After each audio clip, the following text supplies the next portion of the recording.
പശ്ചിമേഷ്യൻ സംഘർഷം തുടങ്ങിയതിലോ അവസാനിപ്പിക്കുന്നതിലോ ഇന്ത്യക്ക് ഒരു പങ്കുമില്ലെങ്കിലും യുദ്ധം നമ്മെ നേരിട്ട് ബാധിക്കുന്നതാണ്. വളർച്ച 6% താഴെയായാൽ ഇന്ത്യയുടെ വികസിത രാജ്യമെന്ന ലക്ഷ്യത്തിലേക്കുള്ള ദൈർഘ്യം കൂടിക്കൊണ്ടിരിക്കും. ഊർജ്ജ സുരക്ഷ, പണപ്പെരുപ്പം, രൂപയുടെ സ്ഥിരത, പ്രവാസികൾ എന്നിവയിലാണ് നാം അടിയന്തരമായി ഫോക്കസ് ചെയ്യേണ്ടത്. നമ്മുടെ രാജ്യത്തിൻ്റെ വലിയ ദൗർബല്യങ്ങളിൽ ഒന്ന് ക്രൂഡ് ഓയിൽ ഇറക്കുമതിയിലുള്ള ആശ്രിതത്വമാണ്.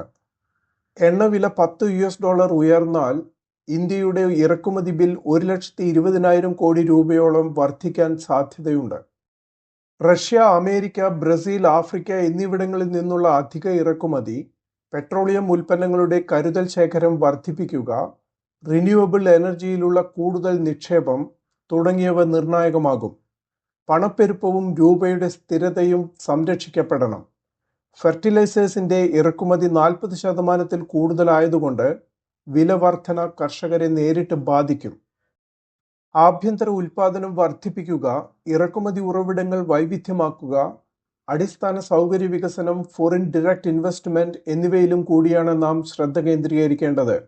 പ്രവാസികളുടെ സുരക്ഷയ്ക്ക് ഗൾഫ് രാജ്യങ്ങളുമായുള്ള ശക്തമായ നയതന്ത്ര ബന്ധം നിലനിർത്തുന്നത് നിർണായകമാകും. ഇസ്രയേൽ, ഗൾഫ് രാജ്യങ്ങൾ, അമേരിക്ക, യൂറോപ്പ്, ഇറാൻ ഇവരുമായി നയതന്ത്രത്തിൽ സമതുലിത നിലപാട് തുടരുന്നതാണ് ഉചിതമായിട്ടുള്ളത്.